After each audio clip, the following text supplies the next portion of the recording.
3, 2, 1. Dr. Madeline Ann Lewis is president and CEO of the Executive Women's Success Institute. She's a 22-year Army veteran who retired after reaching the rank of Sergeant Major. She's the creator of the online course, Crack the Career Code.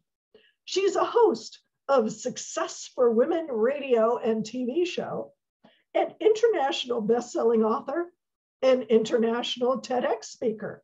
She's a trainer, a career strategist, and a business consultant. She helps women progress in their career into upper management and executive level positions by providing them with a fast track yet comprehensive toolkit of life skills and abilities. Welcome, Dr. Madeline. I can't wait to hear about this. Wow. Thank you. Thank you so much for having me. It's a pleasure to be here. Yeah, we're going to have so much fun with your hero's journey. And for those of you who don't know, those of you who are listening who don't know what the hero's journey is all about, Joseph Campbell, Dr. Joseph Campbell, was a mythologist, and he studied the stories from all the cultures all over the world. And when I say all the cultures, I do mean all the cultures. If you've read any of his books, oh my goodness, he's visited pretty much everywhere in the world and gotten stories, some of them firsthand. And people told him stories that nobody else had ever heard before, not outside of that culture. So he noticed that there was a pattern to these stories, to these heroic stories. And he put together a 16-point cycle that described the hero's journey. And not all the points were in every story, but these were the common elements. I'm drilling it down to just 5 parts of the hero's journey, which are important for entrepreneurs. And those 5 points are the ordinary beginning. Nobody's ordinary. The call to action, what got you into this, the big hairy monsters that you got to play with and dance with and turn your back on, hopefully, and walk away.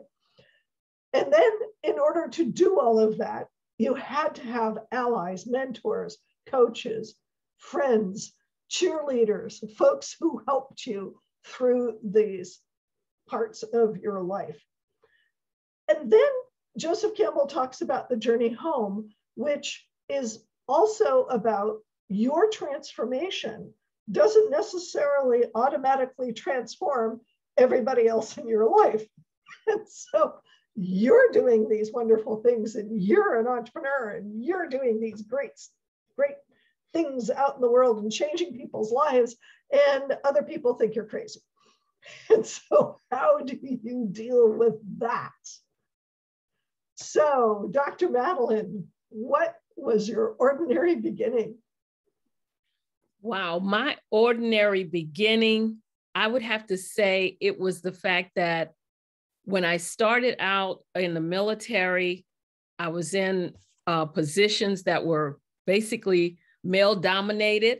And so I started getting promoted. I was getting promoted to the next rank, and a lot of women were noticing that. And you know how they say, you have to be careful because you never know who's watching you. Well, I didn't realize that I was being watched by so many women because they were looking at me. I don't even know if I should say role model, but maybe so, because then they started coming to me and wanting to know, hey, how can I do this too? So that started that was my ordinary beginning. And for me, I didn't even know it was happening, like I said, until the women started coming to me. Mm-hmm. Right. Yeah. You don't know what gifts you have until somebody points out, oh, by the way, not everybody's doing this. Absolutely. That's how you know it's a gift. Mm-hmm.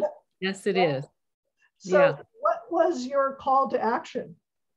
Well, the call to action was that I just felt like, okay, if I can do this, I know that other women should be doing it too. So my call to action was the fact, like I said, women were coming to me wanting me to help them with their promotion packets, help them with mock interviews. And I thought, wow, I should do this on a larger scale. So that caused me to create my business so that I could help a lot more women and do it on a larger scale.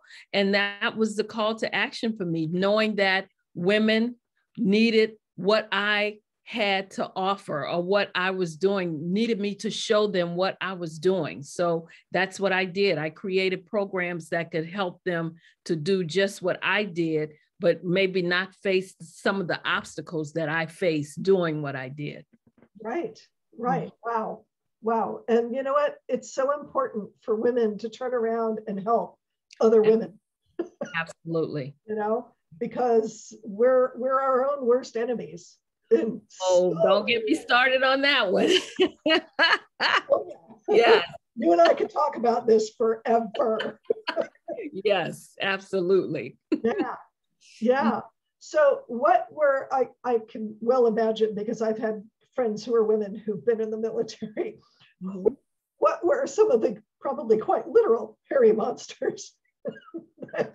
Well, the hairy monsters the challenges, so to speak, was that, like I said, when you look around, there weren't a lot of women helping other women to rise up. And that's why one of the things that I always talk about is that you have to show up to rise up, because what we do have to realize as women, nobody is responsible for our careers. So we have to know that off the bat. But as females, we are responsible, I think, for helping other women up. When you get up that ladder, or when you get in a position where you can pull some women up, then I feel that that should be done.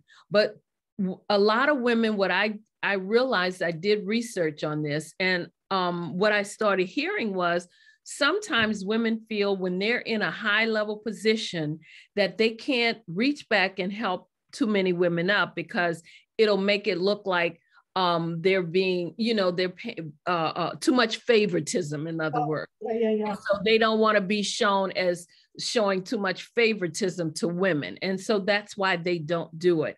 And I think that's a myth that needs to stop. Men don't have that problem. They certainly help, other men up. It doesn't matter whether they like the man or not, but if they can help that man up, then they do it. But women, for some reason, our mindset is that I can't help too many women up because I don't want them to think that I'm only pulling women up. Well, that's what you should be doing, pulling more of us up, because a lot of times if there's more of us in those higher level positions, some of the decisions that are made wouldn't be so, catastrophic. You wouldn't have so many things going on, because we look at things, I think, with a much clearer head. And sometimes we figure it out from a different standpoint than men might do. So yes, you need to pull that woman up with you. Right. And you want to create allies. Yeah. Right.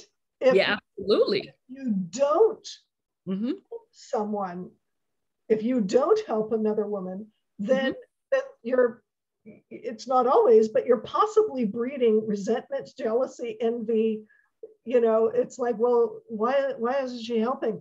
She's got all this. Why isn't she helping? And that's true. That's a true statement, because of a friend of mine, she was applying for a position, and her female supervisor knew that she was more than qualified, but the supervisor wouldn't give her a recommendation because she felt like if she did, it would look too much like favoritism. Wow. So she would not give her a recommendation, which I thought that was just one woman that wouldn't reach back and help another woman. That to me is what that was. Well, what's the funny part is it is favoritism. If you see potential in somebody, and you reach back and you help them that little step to reach their potential, yes, you're calling favorites on somebody who perhaps isn't quite there or wouldn't necessarily succeed. Exactly.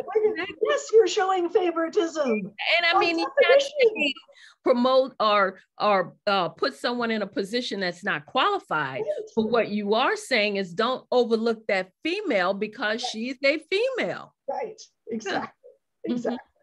Yeah. Yes. And if somebody does accuse you of favoritism, I mean, that's that whole language thing, right? So when women are assertive, they're labeled as aggressive. Absolutely. Et cetera, et cetera. I won't go into the whole. And what I always say, I always tell women there are 3 things that we need to do to show up, to rise up. And the first is to build confidence. The second is to be assertive. And the third is to build a support network. Right. Those are, I think, are 3 important things that we need to show up, to rise up. Bingo. Bingo. Absolutely. Yeah. So who were some of your allies and mentors and folks that helped you rise up? I had, believe it or not, the first ally that I had, unfortunately, it was a male. And that's why I said I knew from my experiences that there weren't a lot of women that was helping other women. My first ally was a male. And from the advice that he gave me, and I was able to take this advice and implement it, was the reason why I was able to start moving and progressing the way I did. But again, I just felt like that advice that he gave me, although very good and very appreciated, I would have loved if it had come from a female, because there were 1 or 2 that was, up there that could have given me advice, but never did. And so, but I've always had coaches. I've always had supporters. I've always had mentors, because I feel like if you're going to be in any, if you want to move up in your career or be in business, you need to have, supporters. You need to have those allies. You need to have coaches, people that you can go to and bounce your ideas off of. So I've always had those things as I progressed and continue to do what I do. Yeah, I can't emphasize that more. Yeah. It's you gotta have allies, you gotta have coaches, you gotta have somebody. You gotta have somebody at your back who's helping. Absolutely. Yes. Yeah. So what about the resistance that you might have found? What about the quote unquote journey home? I always mangle this quote, but it's the prophet has no respect on his home turf, essentially. Was there anybody, or even not necessarily on your home turf, but were there those that, thought you were nuts for doing what you were doing?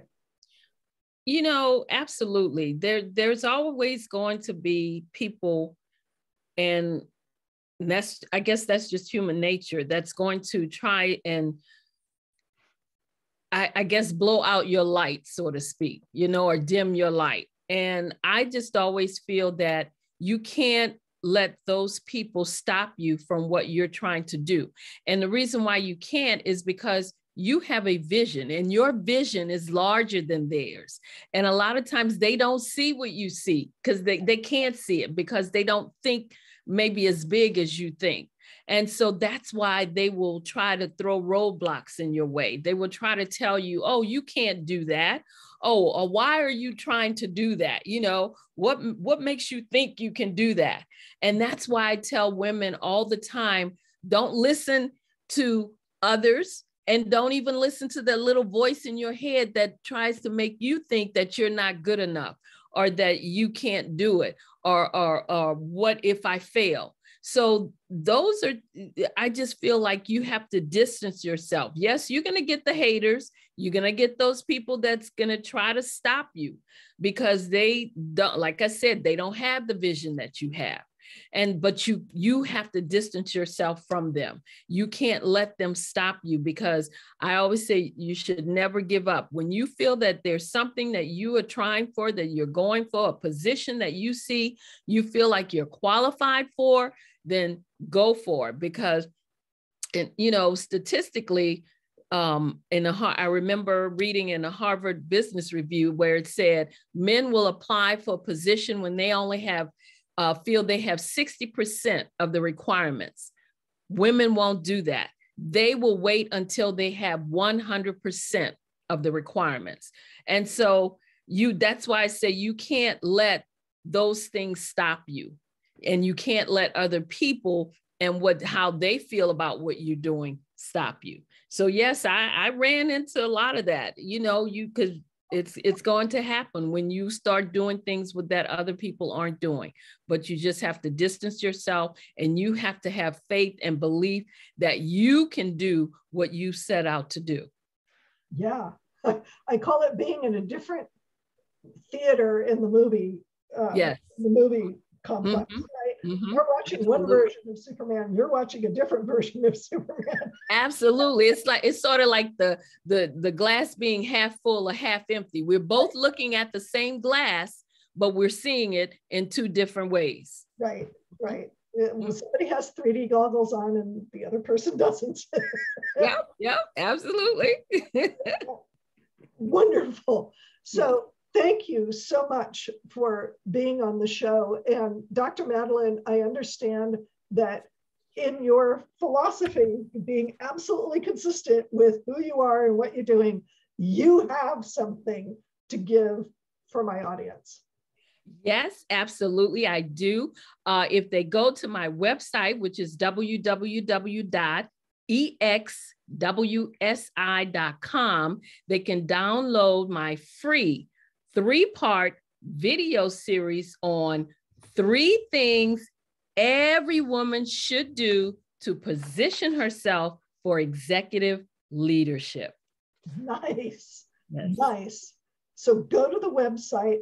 Mm-hmm. If you missed it, rewind. You can see it on the screen. It will be in the after notes in the show. It will be in the show notes. No matter where you find this, the link will be there. I want to thank you again, Dr. Madeline. This has been a very inspiring. You and I could go on forever about.